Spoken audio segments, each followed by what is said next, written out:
अस्सलाम वालेकुम नाजरीन, मैं हूं आपका मेज़बान अताउल्लाह मेमन। आज इंसाइड स्टोरी से हम इंतहाई अहम मौज़ू पर बात करने वाले हैं। जी बिल्कुल, धोबी के न घर के रहे न घाट के, ये मुहावरा बहुत मशहूर है।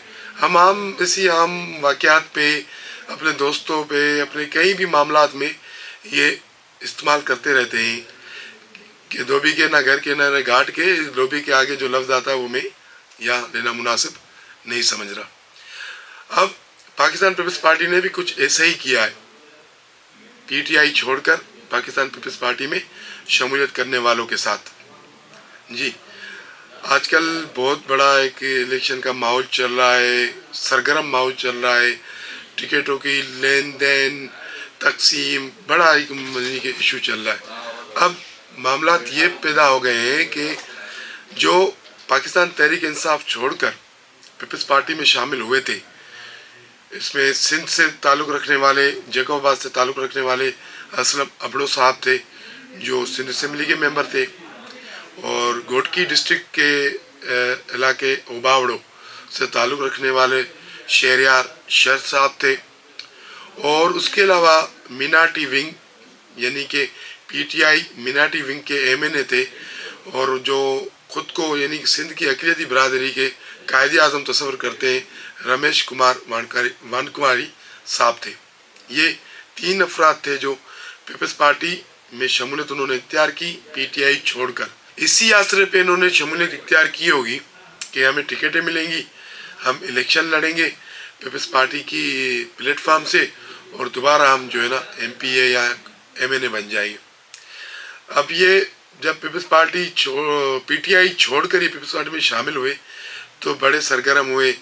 इनसे पीपल्स पार्टी की क़यादतें मुलाकात भी करती रही, वक्तन बवक्तन बिलावल भुट्टो, फरियाद टालपुर, आसिफ जरदारी, असलम अबड़ो और शहरियार शर से मुलाकातें करते रहे। मुराद अली शाह भी उनसे मुलाकात करते रहे। अब जब इलेक्शन करीब आ गए, टिकटों की तकसीम हो गई है, और तो शहरियार शर और असलम अबड़ो को दीवार से लगा दिया गया है, और रमेश कुमार यानी कि मिनाटी सिंध की अक़लियती बिरादरी के नामनियात कायदे आज़म, वो कहलवाते हैं कि मैं जो काम कर रहा हूँ सिंध की अक़लियती बिरादरी के लिए, वो कायदे आज़म के बाद में दूसरा शख्स हूँ जो सिंध की अक़लियती बिरादरी के लिए मैं इतना अच्छा, इतना बहुत बड़ा काम कर रहा हूँ। उस पर हम बाद में आते हैं। अभी हम डिस्कस करते हैं असलम अबड़ो और शहरियार शर पर। अब शहरियार शर और असलम अबड़ो साहब ने अप्लाई किया था, शहरियार शर ने अप्लाई किया था PS 18 ओबावड़ो की सीट से, और जैकोबाबाद से असलम अबड़ो ने अप्लाई किया था PS 1 से कि हमें टिकट मिलेगी। अब शहरियार शर ने गुज़िश्ता इलेक्शन में पीपल्स पार्टी से ताल्लुक़ रखने वाले सीनियर सियासतदान जाम मेहताब डैर को वहाँ से शिकस्त दी थी। जाम मेहताब डैर को शिकस्त देकर शहरियार शर पीटीआई के प्लेटफार्म से एमपीए बने थे। फिर पीपल्स कौमी असेंबली में और वफाक में पीटीआई की हुकूमत बन गई। उनको कहीं एडजस्ट नहीं किया गया, और उनको आगे चल के पीटीआई की जो है ना सिंध से ज़्यादतियाँ नज़र आना शुरू हो गई, और उन्होंने उनका ज़मीर जाग गया। उनके ज़मीर ने मलामत की कि भाई पीटीआई सिंध से ज़्यादती कर रही है, और इन्होंने सिंध असेंबली में आवाज़ हक बुलंद करना शुरू कर दिया। इस तरह उनकी पीपल्स पार्टी के साथ कुर्बतें बढ़ती गई, और एक दिन ऐसा भी आया कि उन्होंने बाज़ाब्ता तौर पीटीआई छोड़ दी, और उस वक्त पीटीआई छोड़ी जब पीटीआई पर मुश्किल वक्त गुज़रा, और मुश्किल वक्त आया जब इमरान खान की हुकूमत चल गई, तो फिर उन्होंने पीटीआई छोड़कर पीपल्स पार्टी में शमूलियत इख्तियार कर ली। इसी तरह असलम अबड़ो का भी ज़मीर अचानक जाग गया जब वफाक में तहरीक इंसाफ की हुकूमत चली गई, तो उनका ज़मीर भी जाग गया, और उन्होंने भी सिंध असेंबली में खड़े होकर सिंध के हकूक़ के लिए आवाज़ बुलंद करना शुरू कर दी, पीटीआई को कोसना शुरू कर दिया, और आहिस्ते आहिस्ता कुर्बतें बढ़ती गई पीपल्स पार्टी से, और वो भी पीपल्स पार्टी में आ गए। अब वो उनसे वादे किए गए आपको टिकटें देंगे, आपको हम साथ देकर चलेंगे, आप बेफिक्र हो जाए, लेकिन वो वादा क्या जो वफ़ा हो, तो उनसे कोई वादा वफ़ा ना होगा। जहाँ मेहताब डैर पीपल्स पार्टी में सीनियर रहनुमा तस्वर किए जाते हैं, और इंतहाई उनकी अहम पोजीशन रही है। अगर उन्होंने गुज़िश्ता इलेक्शन में शिकस्त हासिल की शेरिया शर के सामने, तो पीपल्स पार्टी ने उनको तना नहीं छोड़ा, उनको सेनेटर बना दिया। अब आप अंदाज़ा लगा दें कि जाम मेहताब डैर की पीपल्स पार्टी में क्या हैसियत है। अभी जो इलेक्शन आ रहा है 2024 और टिकटों की तकसीम का जो मामला चल रहा है, तो जाम मेहताब डैर ने एतराज़ात उठाए इन पर, शेरिया शर पर, कि भाई आप इनको टिकट ना दें। हमारे पास इतलात ये है कि शेरिया शर का नाम फाइनल हो गया था, लेकिन शेरिया शर पर जाम मेहताब डैर के एतराज़ और जो घोटकी के सरदार हैं अली गौर खान मेहर वालों ने, उन्होंने भी शेरिया शर पर एतराज़ उठाया और जाम मेहताब डैर की हिमायत की थी। तो उस वक्त एंड टाइम पर उनका नाम वहाँ से नॉमिनेशन जो लिस्ट जो उन्होंने की थी कैंडिडेट्स की, उनमें से हटा दिया गया। अब इतलात ये है कि शेरिया शर ने पीपल्स पार्टी को धमकी दी है, ये चल रही है खबरें कि अगर आपने मुझे टिकट ना दी तो मैं JUI के प्लेटफार्म में इलेक्शन लड़ूंगा, JUI में शमूलियत इख्तियार कर लूँगा, या फिर मैं आज़ाद इलेक्शन लड़ूंगा।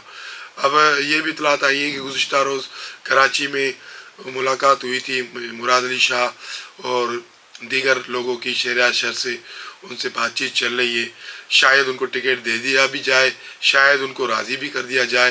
बहरहाल ये कुछ मामला थे जो 1-2 रोज़ में क्लियर हो जाएगा। अब असलम अबड़ो के साथ भी यही हाथ हो गया कि उनको भी PS1 जैकबाबाद पर आसरा दिया गया कि आपको हम टिकट देते और आप इलेक्शन लड़िएगा, लेकिन एंड टाइम पे उनका नाम भी लिस्ट से निकाल दिया गया। अब इतलात ये आ रही है कि भाई फरियाल तालपुर तो चाहती है असलम अबड़ो को टिकट दिया जाए, लेकिन बिलावल भुट्टो शायद नहीं चाहते, या उनके जो जैकबाबाद में जखरानी है वो नहीं चाहते कि असलम अबड़ो को टिकट दिया जाए। तो जखरानी जो फैमिली है उनकी मुखालफत की वजह से असलम अबड़ो भी लटक गए। अब हम आते हैं पाकिस्तान की मिनाटी विंग के नाम निहाद कायदे आज़म पर, जो कहते हैं कि मैं यानी कि सिंध की और ख़ास करके पाकिस्तान की अक़लियती बरादरी का कायदे आज़म हूँ, रमेश कुमार पर। रमेश कुमार साहब कभी भी किसी पार्टी पर टिक्कर नहीं जमे, वो कभी भी किसी भी पार्टी पर प्लेटफॉर्म से मुस्तकिल सियासत नहीं करते आ रहे। वो पहले 2013 से 2018 तक नवाज लीग के मिनाटी विंग कोटा पर MNA बने, वो नवाज शरीफ के नून लीग के गीत गाते थे। फिर 2018 पे जब 17 पे नवाज लीग पर मुश्किल वक्त आया, नवाज शरीफ को इक़्तिदार से हटा दिया गया, तो इन्होंने अपना जो है ना पलड़ा PTI की तरफ झुका दिया और PTI में वो शमूलियत इख्तियार कर ली। 2018 में उनको PTI ने मिनाटी विंग की कोटा पर MNA बना दिया। अब 2018 में वो PTI के गीत गाने लगे, इमरान खान के गीत गाने लगे, इमरान खान वाह वाह वाह वाह वाह वाह। अब उसके बाद जब इमरान खान की हुकूमत चली गई तो ये साहब भी चले गए PTI छोड़कर, और फिलहाल तो ये गीत गाते रहे, पीपल्स पार्टी के कुर्बत में कालमें लिखते रहे, आर्टिकल लिखते रहे मुख्तलिफ अखबारों में। वो भी ये इतलात है खुद नहीं लिखते, लिखवाते हैं। बहरहाल ये तो वो जाने, लेकिन हमारे पास जो इतलात आई है वो ये है कि वो खुद नहीं लिखते, लिखवाते। बहरहाल इस तरह वो पीपल्स पार्टी में शामिल हो गए। अब पीपल्स पार्टी तो पीपल्स पार्टी है, तो उन्होंने कहा कि अब इसको सबक सिखाना है। अब पीपल्स पार्टी ने मिनाटी विंग कौमी असेंबली की जो लिस्ट जमा करवाई इलेक्शन कमीशन में, उस लिस्ट में रमेश कुमार का नाम दिया है 3रे नंबर पर। अब जो हम फिगर्स देखते आ रहे हैं, या अभी जो आने वाले इलेक्शन में जो हम जो सिनेरियो देख रहे हैं कि ज़्यादा से ज़्यादा अगर पीपल्स पार्टी ने कौमी असेंबली की सीटें सिंध से जीत ली और कुछ बलूचिस्तान से जीत ली, चंद सीटें पंजाब से जीत ली, तो उनके कौमी असेंबली में अक़लियती कोटा पर MNA सिर्फ होंगे 2 और रमेश कुमार का नाम है 3रे नंबर पर। तो हमें ये कहीं भी किसी तरह भी MNA होते हुए नज़र नहीं आ रहे। तो इसलिए अभी तक ये कह सकते हैं कि रमेश कुमार, असलम अबड़ो और शेरिया शर, इनके साथ पीपल्स पार्टी ने वो किया है, ना घर के रहे ना घाट के रहे। और हमारी सिंधी में भी एक कहावत है कि तमासा एड़ी कई जी बूढ़े कई 12 सा। अब बुरड़ो एक कास्ट है सिंध में, वो उनसे मुतल्लिक़ एक यानी कि कहावत है कि भाई वो उन लोगों के कोई भी ऐसा काम होता है ना, कोई किसी के साथ कोई परेशानी हो जाती है या किसी के साथ कोई इशू हो जाता है, तो कहते हैं यार तुम्हारे साथ तो ऐसा हुआ है जैसे बुरुडो ने किया बच्चों के साथ। अब बुरुडो ने बच्चों के साथ क्या किया वो एक अलग कहानी है, वो फिर कभी हम आपको बताएंगे कि बुरुडो ने बच्चों के साथ क्या किया था। आज का मौजू हमारा यही है कि पीपल्स पार्टी ने असलम अबड़ो, शरिया शेर और रमेश कुमार के साथ वही किया है जो बुरुडो ने किया बच्चों के साथ। आज इनसाइड स्टोरी से आज के लिए इतना ही। कल मिलेंगे किसी अहम मौजू पर, किसी अहम इशू पर।